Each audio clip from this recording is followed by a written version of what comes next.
Welcome back. This is Kyle with All in Survival, and today I got a guest. We got Surefire 111, and we're going to go ahead and be doing the process of bagging up, bucketing up through the Mylar bags of all of the food that we've done in the first video. Now we're going to go through this process relatively quick because honestly I can't make a 2-hour video because that's pretty much what it's going to take to get this done. But we're going to put together a good list of questions for a novice or a beginner person getting into this, and we'll go ahead and do that at the end. All right, let's get into this.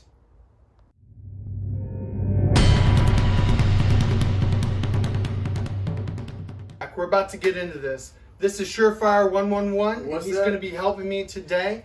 I'm going to be kind of teaching him how to do this. So I've actually never done this before. He's always done it for me. So this time I'm like, why don't you just teach me so I know? And yeah. So we're going to speed through this, but I want to give you a little bit of theory behind how I get this done. Now, when I buy stuff in bulk, my primary goal is to fill a 5-gallon bucket inside a Mylar bag. But I always buy extra. And at that point, I use either a smaller bucket or a jar, a canning jar. Can you show me the canning jar for anything that's left? This would be medium storage. I won't put a Mylar bag, but I would use this within the year. And anything bigger else, one is more like this. Yeah, this is going to be long term. Mylar, things like that. And we'll go extended. And then the jar is something I'm going to put in the kitchen to be used on Sunday morning breakfast. So we're going, that's kind of the process that we're going to go through. Now, if I buy 40 pounds of this, we're going to get somewhere in the neighborhood between 20 and 30 pounds of it directly into a Mylar bag. And the rest of it will be used for the other things. I'm going to go ahead and cut in small tidbits of how we're doing this, and then we're going to do a question and answer at the end. I'm probably going to have some questions. I figured that my questions would be pretty similar to your guys' questions because I'm just as new to this as you guys are. So I figured we could all learn together. All right, we'll come right back. All right, we're going to start with the Mylar bag. We'll go ahead and place it inside the bucket. Is there different sizes? Mylar's like. So this one is made for the 7-gallon. I always get the larger size depending because I don't know whether at the time I'm going to have availability on the 5 or the 7-gallon. But they get the larger one. That way there's plenty of room to fold it and seal it at the end. And we'll go through all of that. So you just spread it out inside. And then we'll take... I got one right here if you need. Cool. Let's sharpen it.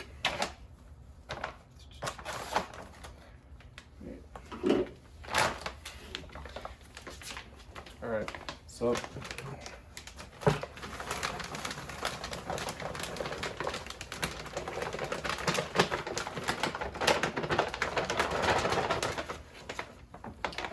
knock out the next couple. How many bags are you putting in one Mylar? Till it's full. So we want to get to the right amounts. So it'll be between 20 and 30 pounds, most likely.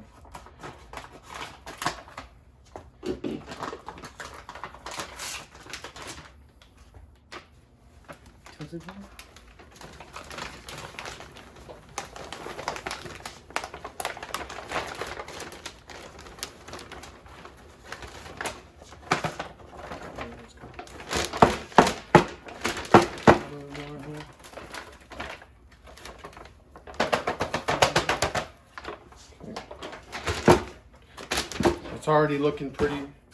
We'll get probably most of this next one in, but maybe not all of it.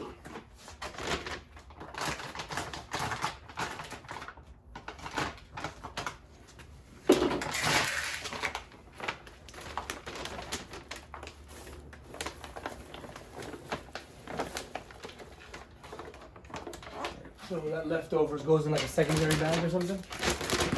Let's see.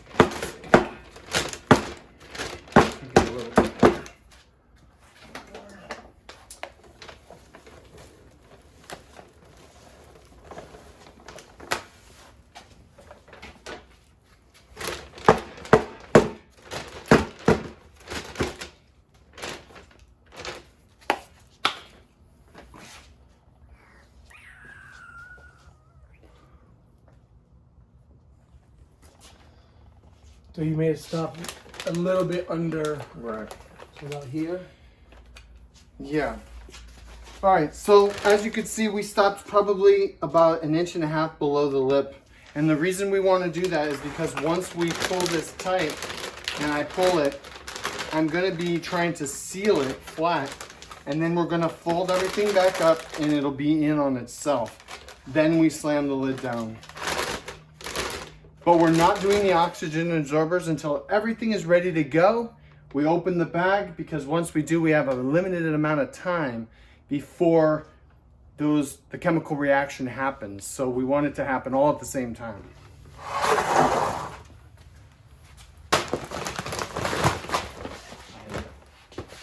All right, let's cut the corner. Hold on 1 second. All right.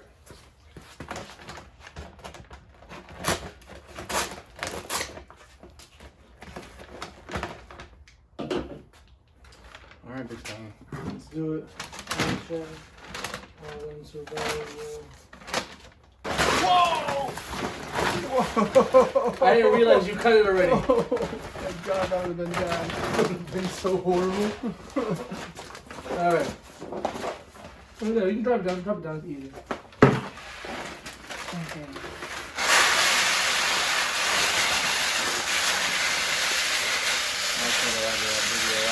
Yeah. Or a bloopers reel at the end.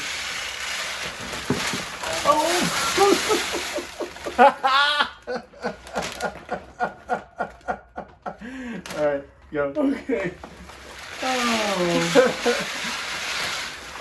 This is why I've done it outside every time, because it happens every single time. One side. Okay. There's rice bits in it. Is that okay? You're just not gonna eat that. Yep. All right, let's go. More? Another, probably about 5 or 10 times.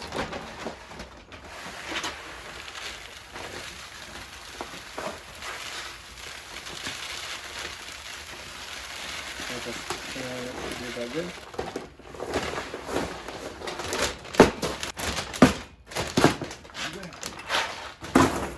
Next bucket, next money loan. You want to sweep up real quick? Chances are we're gonna miss again. But now it's only hard with the head with a full bag. Oh, we're doing Full more, bag. yeah. 10 more.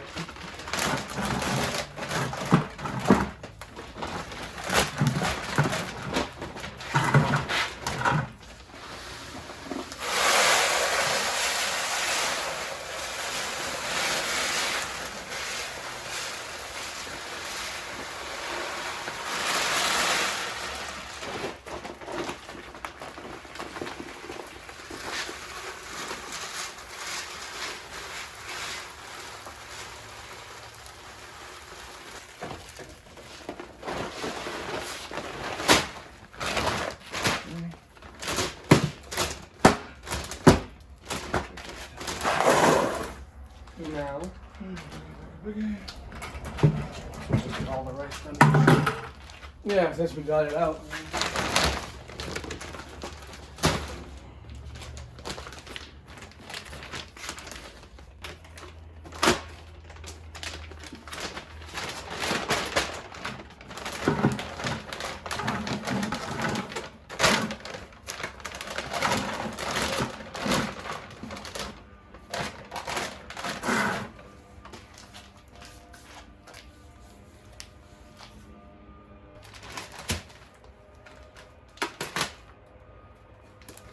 Alright, so you got all the rice buckets done.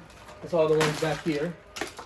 He's doing long spaghetti now. Let's keep it on an angle. But it does have to be set up a little differently because you want to keep them standing in that bucket apparently. Alright, so do I have to keep holding it for you? Yeah, just hold this on an angle so I can Gotcha. reach in there.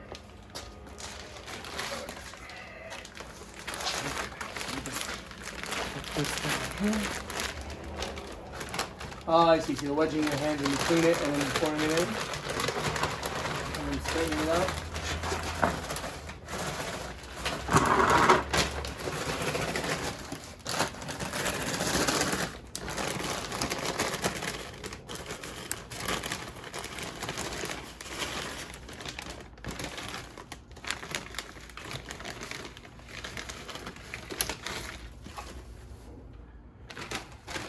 How many bags was that? This is 20 pounds. How many? 20. 20 pounds. So is that about it? Are you gonna wedge more in? I'm or? gonna get another half a bag in straight up. Then I'm gonna break a half a bag in half and put it on top before we seal it. I like it. It's nice just doing some handfuls.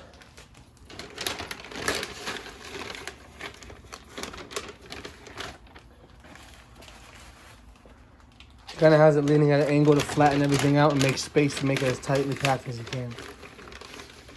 Okay, so we'll do that. Some upwards. Bring it up. I have to sweat in it. There we go.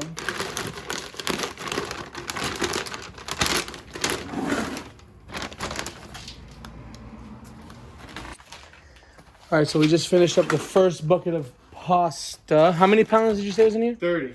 All right, 30. And then we're doing it right now. So what he's doing, he stuck them all in straight down. Out 2 bags straight down, and then now he's kind of laying them long ways. Now remember on the long ways that you go with the corners of the bag because you're going to be folding this together and sealing it. If you go the other way, you're going to mess your seal up. So. Gotcha. All right, we're about to do pasta shells.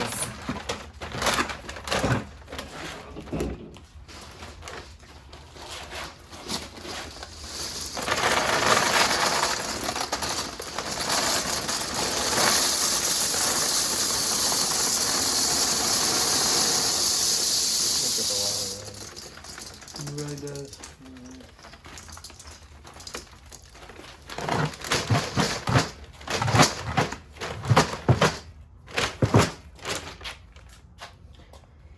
Yeah, so pasta shells. So one of the things you need to consider when doing pasta shells is the fact that there's a lot of cavities. There's going to be a lot of oxygen inside the bag.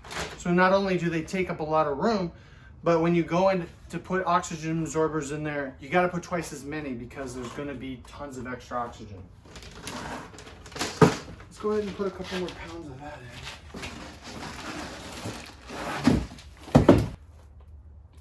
All right, we're working hard out here. Next, we're gonna do a large bucket of wheat, whole wheat flour, and then we're also gonna do a couple small buckets of that too, because we use that in the house all the time. We're gonna set up one more 5-gallon with Mylar of sugar, and then probably 2 small. You can see we did the same thing with the wheat. This is the whole wheat, and then the 5-gallon one.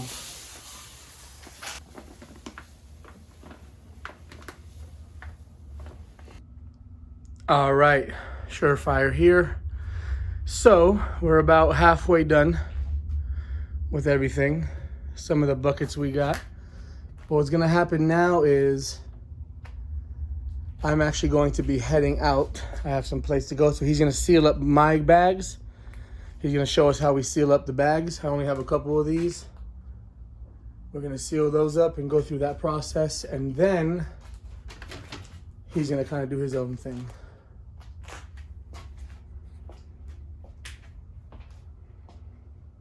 All right, we're just about at the point where we're gonna start some sealing of these Mylar buckets. And so I don't have a sophisticated high-tech system. We're just gonna use a regular iron. We're gonna make it so that it goes on dry heat, no steam.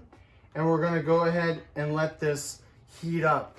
At that point, we're gonna just use a piece of wood, flat wood. We're gonna bring the 2 edges together and seal it down. We'll go ahead and demonstrate a couple here in just a moment, and then we'll talk a little bit more about it. At what point are we supposed to enter in the... Just literally the moment before we are sealing it, we're dropping in the absorbers? The absorbers, yeah. Got it, cool. Okay, we're back. And as you can see, we have about 90% of everything stored the way we want. We're gonna go ahead and wrap up some of these buckets and put it on camera for you. Oxygen absorbers, right? What does this do, right? The 2 things that can cause things to rot or go stale is oxygen and moisture. We use Mylar bags because this is a barrier from any oxygen or moisture getting into our product. We use the oxygen absorbers in there to go ahead and soak up the last of that. This is why, if you do it properly, you can get 10 to 20 years out of a bucket of rice and stuff like that. So we do it properly one time. There's one other step that you could use that I'm choosing not to use at this point, but you could put a small chunk of dry ice into your Mylar bag. And what that will do is it'll melt and force oxygen out of the bag, right? Then when you seal it, you're basically sealing it up with no oxygen in there. And that way, you know for sure you're not going to get any rotting. So we've got our iron. It's nice and hot. I have a piece of stick. We'll go ahead and leave this going in the background. I might speed it up or cut the sound, but you'll be able to see the technique, okay? All right.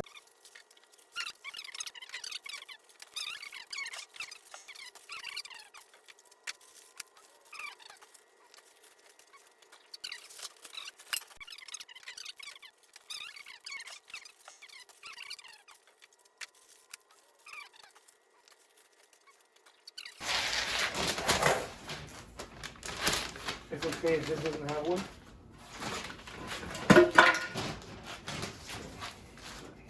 All right. What we're gonna do is we're gonna fold this back across. Take this. I'll put this on this side so you can see it. Lay a piece of wood down. Fold it. 1 second.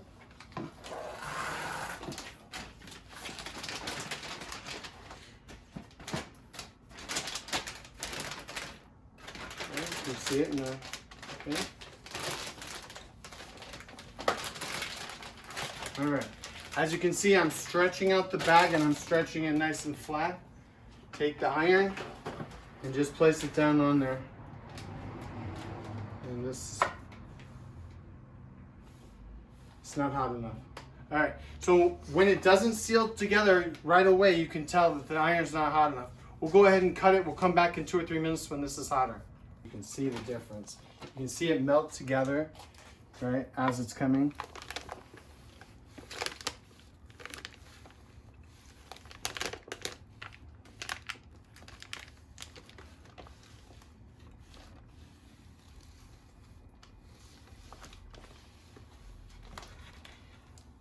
Right. So that whole section there is really hot, but it's totally sealed together. You just give it a minute and just fold these back together on themselves. There you go. And that's why we leave a little bit of extra room. Wait, what was that one? That was rice. Rice. Hey Kyle, what are we doing now? All right, so at this point right now, we're just getting ready to seal up these, and we're gonna take them as we flatten seal them out. We're just gonna be careful, but we're gonna fold them in. Remember, this is almost like aluminum foil. If you end up breaking the seal, it's not gonna do what it says it's gonna do. So I would just like to interrupt and point out that I folded a couple first. Did not know that. That's why they look like that. So I'm gonna go through and have to refold all these before we seal them. It should be fine, but just saying, Look at his fold. you have to be a little cautious. And then look at my fold. All right, and we're gonna use the same piece of wood and a hammer to seal them up. All right. All right. So on the first one, so these are reusable, but once you're done, once we seal them up, you're going to have to cut here and use a bucket wrench to get them open. They are challenging, but that's a good thing, right? All right. So that you don't damage your actual lid, hit just the wood.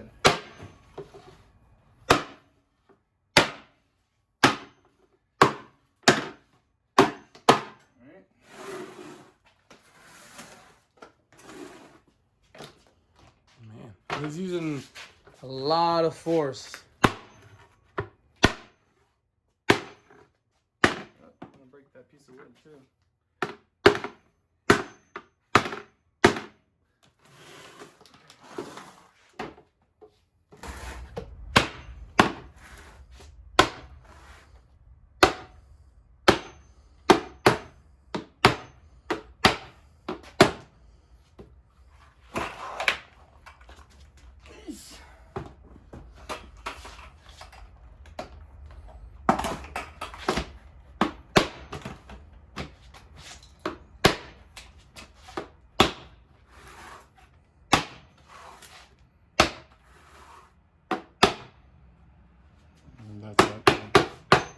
What's up? This Right side. here? One more time. One more, a little left. There you go. Right there. There you go. Definitely. All right. As you can see, we're back. We're both sweating. It's hot. It's Vegas in October, but what? It's like nearly 100 At almost. least the Yeah. sun is shining. So in the out garage here, it's baking, and as you can see, we're both sweating. And we worked hard. So we've bucketed up. What was that? 12 buckets, large and several small. I'll finish up off camera. Surefire's gonna head home here in a minute, but it went pretty smooth. I spilled a little bit.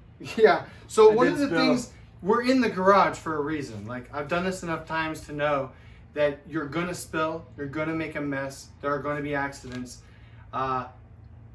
The first time it happened, he's like, "Let's clean it up." I'm like, "No." And sure enough, 5 minutes later, Pasta. it happened again. And then 10 minutes later, again. sugar or flour. So yes, so it's gonna be messy. So wait to the end. Don't stress about the little stuff. Don't forget to buy a couple of these, because once you get them on for the first time, Actually, super. I do have a question. So I did, you can't see this off screen. Here's my buckets. I did all these myself from start to finish. I hammered them in with the method. I just want to know, how do I know if it's completely on properly? So one of the things I was taught was to run your hand across the outside. If the lip hasn't seated over the bottom side of the bucket, if the lid hasn't seated over this section of the bucket, there'll be a bulge, right?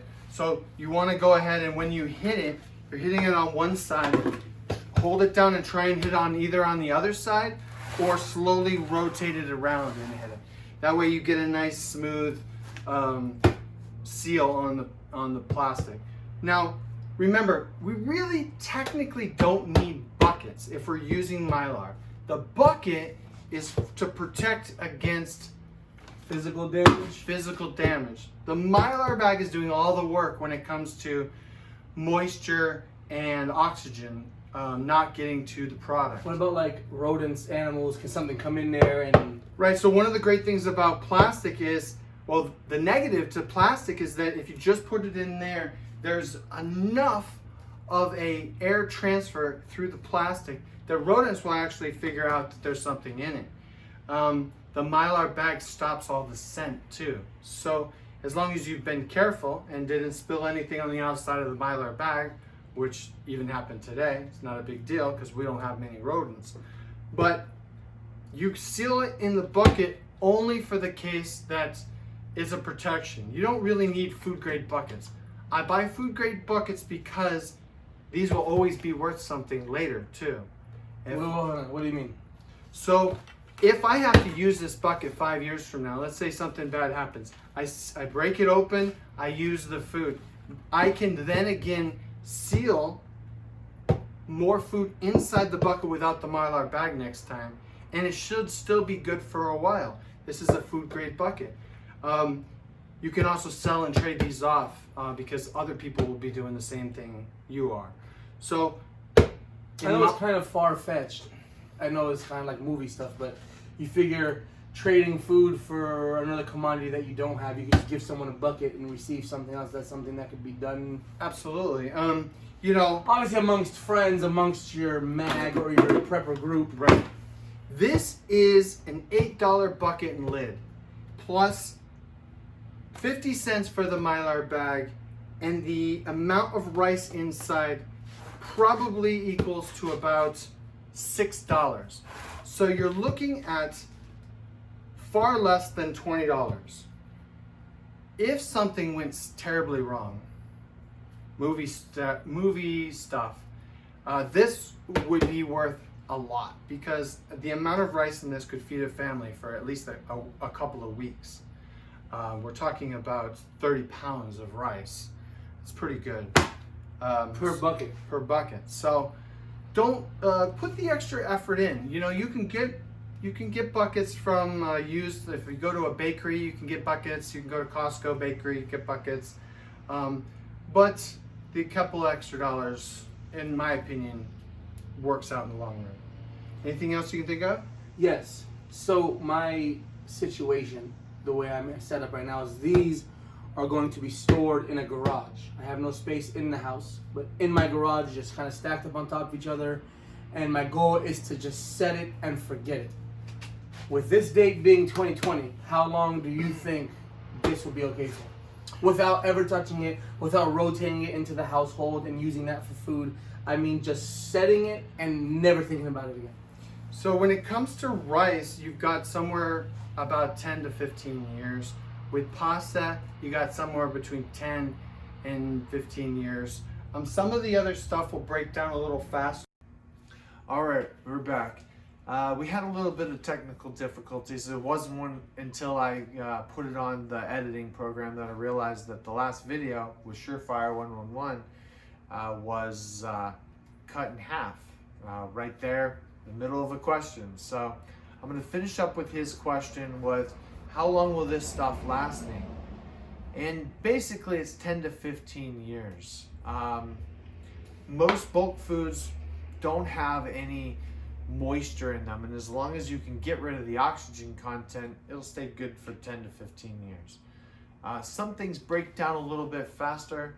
Other things have oils in them, and it's really hard to get rid of those, of course, and so they're going to break down quicker.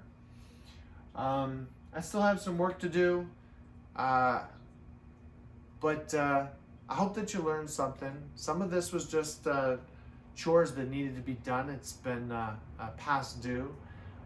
Part of it was teaching Surefire how to get some of his own work done himself, and I hope that you learned something along the way. By all means, while it's cheap, get out there and put some bulk food away. 100 pounds of rice and 100 pounds of spaghetti, and you can guarantee that your family will do much better than others. So, as always, if you learned anything, hit the like button. If you have any comments, go ahead and hit them below, and be safe out there.